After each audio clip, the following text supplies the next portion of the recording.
This is ChangeMakers with Katie Gore, finding the right solutions for the affordable housing community.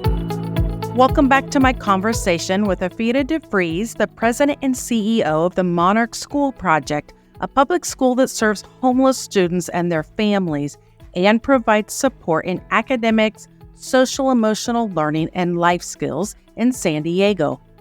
Afira, we've been taking a big picture, 30,000-foot view of what you do at Monarch, but can you share some of the success stories where you can describe the impact of your educational interventions?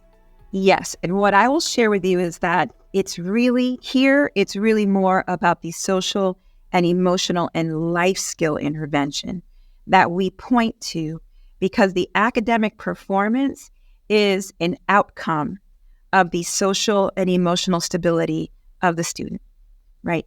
And so what we're looking at is, in what ways are our programs having an impact on the child so that they are able to let down the baggage and focus on their future.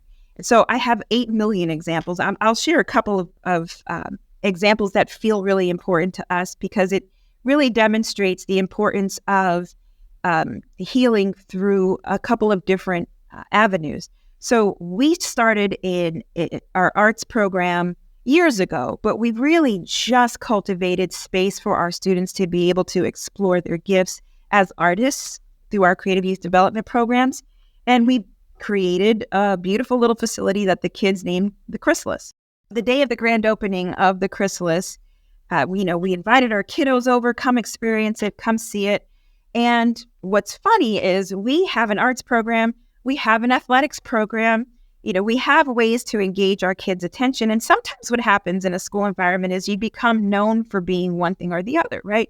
Just like in any school environment. So in walks one of our students that is a known athlete. This child is known for being an incredible basketball and football player, and that's his claim to fame. And he walks in with his crew of other athletes, and this child made a beeline to the brand new piano that we set up in the Chrysalis. And he sits down, and to everyone's shock and awe, this baby starts playing on this piano, and it sounds like he has been on a piano his whole life. And the entire place just shuts down, jaws are hanging open, and we're listening to him. I asked him, none of us knew that you could play piano. And what he shared with us was that in moments of stress throughout his life, he's always loved the sound of the piano.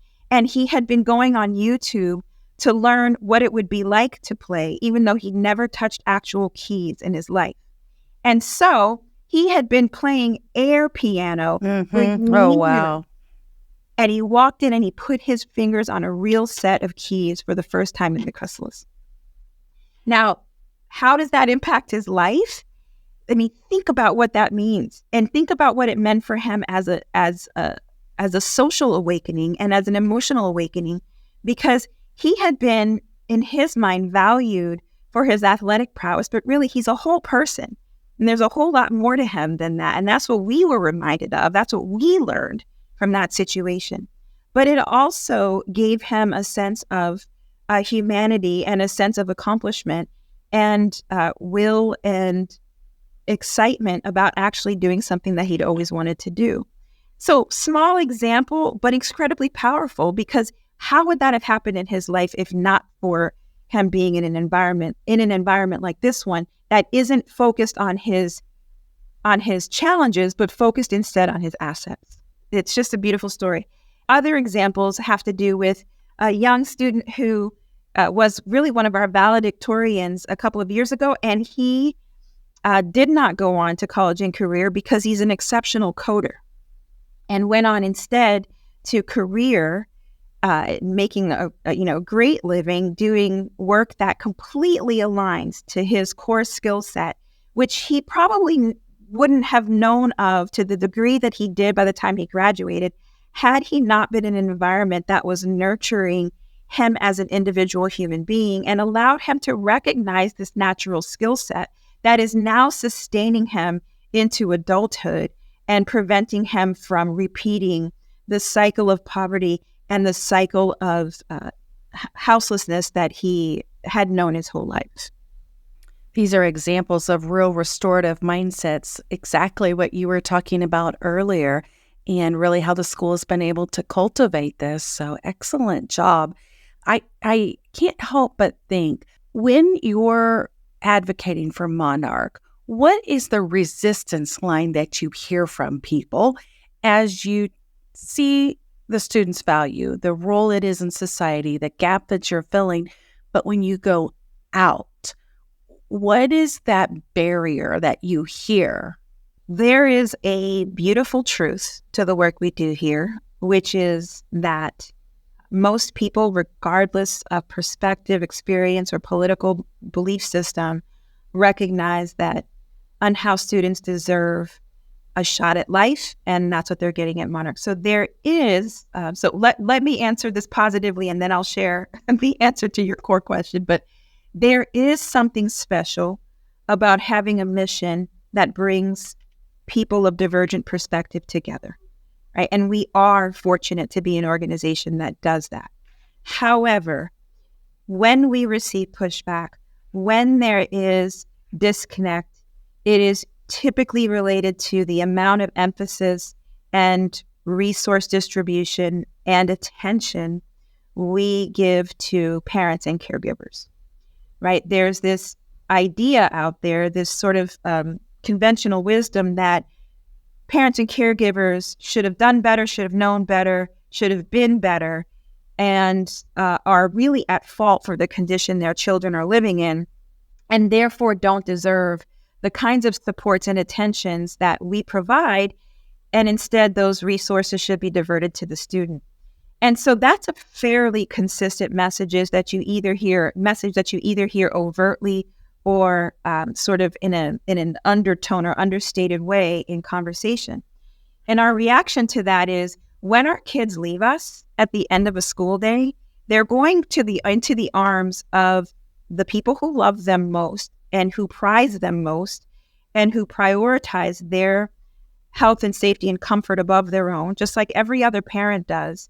And as a result of that, we need to make sure that said parent and caregiver is also being nurtured and supported to achieve stability too, so that whatever work we're doing in the school environment has a sustained impact because it's also having an impact on the family. Yeah, at some point, the sins of the father isn't to be borne on the shoulders of the children, is it? It is not. It is not. And further, so often, families that find themselves experiencing the condition of homelessness did a lot of the things right. And they find themselves in these experiences because of circumstance. It's very much there by the grace of God, that we are not all finding ourselves on the brink of myriad social challenges. If you're a mom that has been living in a sustained situation of domestic violence and you decide you want to be done, the chances of you finding yourself managing a condition of homelessness are pretty high. And yet you've still done the right thing. And you shouldn't be punished for that. You're protecting your family. Even if you're under-resourced to do that, you still probably did the right thing, didn't you? Right?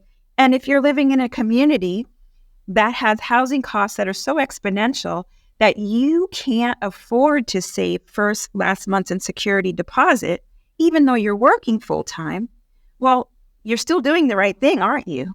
You're still working. You're still complying with what social standards for success are supposed to look like, right? Except you really can't get ahead because conditions aren't allowing for that. So it's really important for us to remind people that circumstances matter. And above all, judgment and compassion are incompatible concepts. Wow, this is very powerful. I see why you're named Monarch School, the whole analogy there. Is there something with the analogy of the monarch and the chrysalis? How do you explain that to the kids in your school? Is there something there that you want to share with us with that analogy? A great story about that is our students actually named our school Monarch School. And they also named the chrysalis.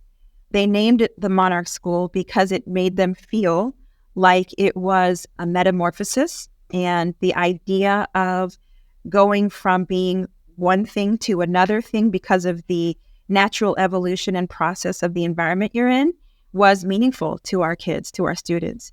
They are incredibly talented, thoughtful young people, and the name stuck. And it still means what it meant when we were named, so many years ago, back in the 90s. It still means a place of evolution and a place of healing and transformation. And so when people think of the monarch butterfly, they're thinking, the evolution of that caterpillar to being a beautiful, insect that we all enjoy seeing. Well, the Monarch School has a similar sort of place of hope in the hearts of our community. And then the chrysalis, that's a pretty clear connection, isn't it? Right? It's the place where our students go to incubate their ideas and to exercise creativity in a therapeutic way that allows them to express the trauma out. And so when you think about a chrysalis, right, what are you doing inside of a chrysalis when you're incubating? Well, you're becoming who you're meant to be. And that's what the chrysalis sort of represents to our students. When I read your professional journey, even being named Businesswoman of the Year and awarded NAACP Citizen of the Year and Tampa Bay's Under 40 Up-and-Comers. Yeah, it was a long time ago now. all of these professional awards, and then to see where you are now in your professional journey, you've also gone through your own monarch journey, haven't you? I have. It's what makes this work so powerfully meaningful to me. Yeah, I wasn't living in a sustained condition of houselessness as a child, but I have two extraordinary parents who struggled really significantly with being on the brink of poverty through the majority of my younger childhood, and the experience of waking up on the East Coast in a winter, not knowing how you're going to stay warm because you couldn't afford heat, is one that I will always remember. I remember looking at my little sister with her blue lips and blue fingers and wondering what we could do to make it better. I remember the feeling of going to school and hiding and not being able to explain to my teachers that I wasn't able to focus and get my homework done. And plus, I didn't understand it anyway because I wasn't paying attention in math class, and being criticized and frankly ostracized by teachers that weren't aware of what I was really going through and the trauma I was dealing with as a kid. And those feelings never left me. And in fact, they manifested in my earlier years as a feeling of inferiority. And I felt like I was having to hide rather than be. And what kids need is to feel like they can just be. And so I got lucky. I had a couple of people in my life, stable, nurturing, thoughtful adults that saw me and my potential and recognized what it could lead to, and helped me believe in myself before I gave up on myself. Which, by the way, generally a child determines what they're capable of by the time they're about 9 or 10. They build that internal locus of control, which is the belief that you're in control of your life, right about 9 or 10. And if you can catch a kid before they've made those decisions, you can really change the trajectory of their life with them.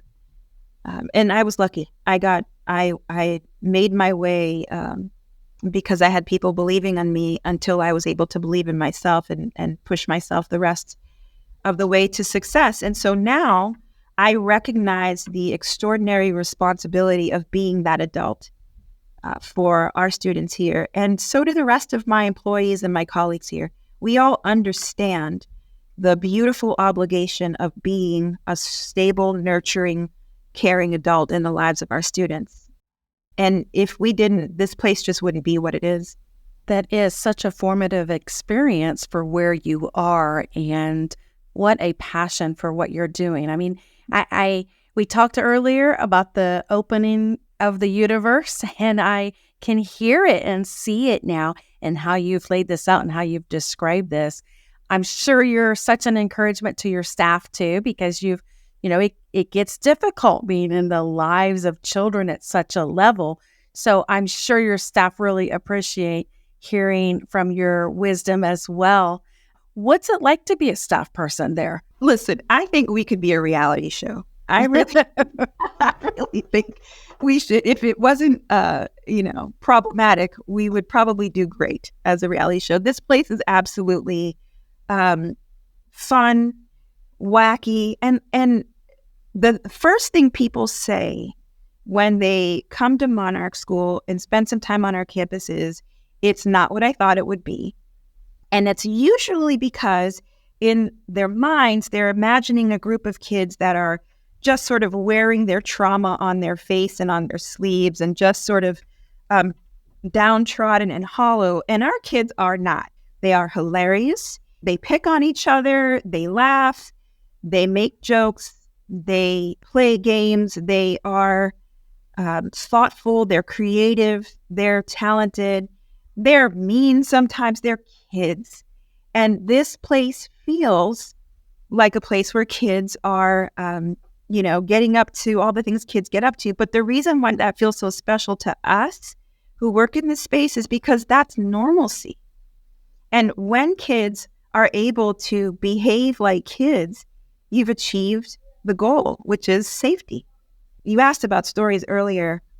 Something I experienced recently, there's a student that came to us, and on his first couple days, it was immediately clear that he was incredibly skittish and he wasn't sleeping. And he told us, I'm not sleeping well. So now we have a 10-year-old child who's essentially an insomniac.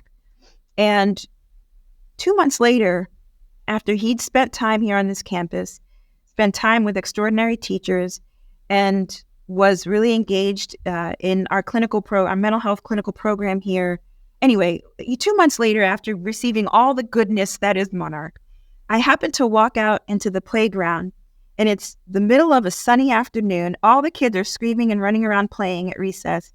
And here's this child sleeping on the ground underneath a pole that's giving him some shade.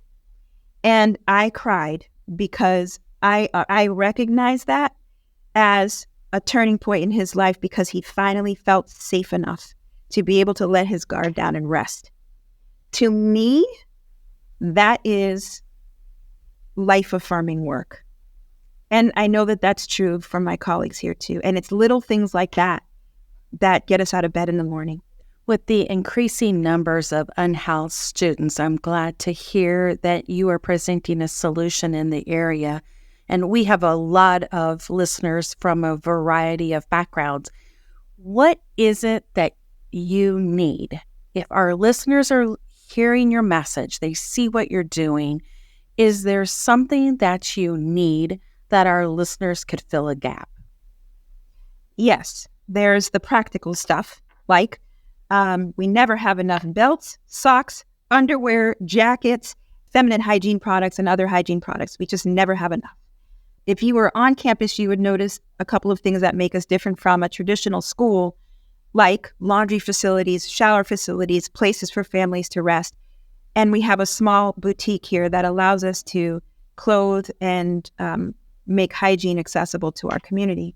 And they take full advantage of all of that, as they should, which means we are always running low and we don't have the financial capacity always to keep up with that.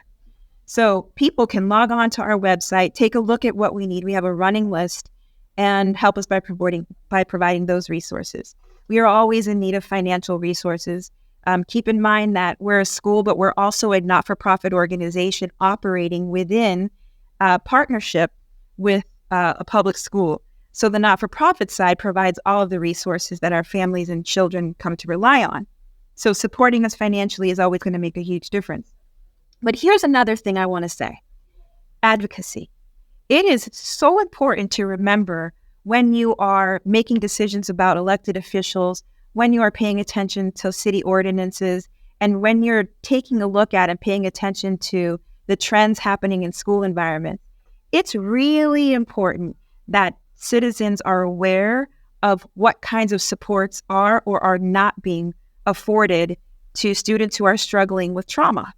And that trauma can be in the form of poverty. It could be in the form of having experienced immigration challenges in your life as a young person and being unhoused. The more vocal a community is, for example, around the need for affordable housing, the more likely the pressure that comes from that will bear out in some positive results. And that's what we need. That's what communities like San Diego and communities across the state of California and beyond need. We need people making a ruckus about the need to stabilize families by making it easier for those families to tap into their own assets and become self-sufficient, self-sustaining. Thank you. This has been amazing to hear what you're doing and what the needs are, and to really challenge us to do more, quite frankly. I've been talking with the president and CEO of Monarch School Project, Afira DeVries, and you have been just such a refresher for us. Thank you for taking the time with us. Thank you so much for having us and for caring about the plight of the unhoused student. We're so grateful that it was important enough for you to want to hear what we have to say about it, and keep it up. Thank you so much. Thanks for listening to ChangeMakers with Katie Gore. To find out more about Katie, go to quadel.com. That's QUADEL.com. This has been a production of Forbes Books Radio.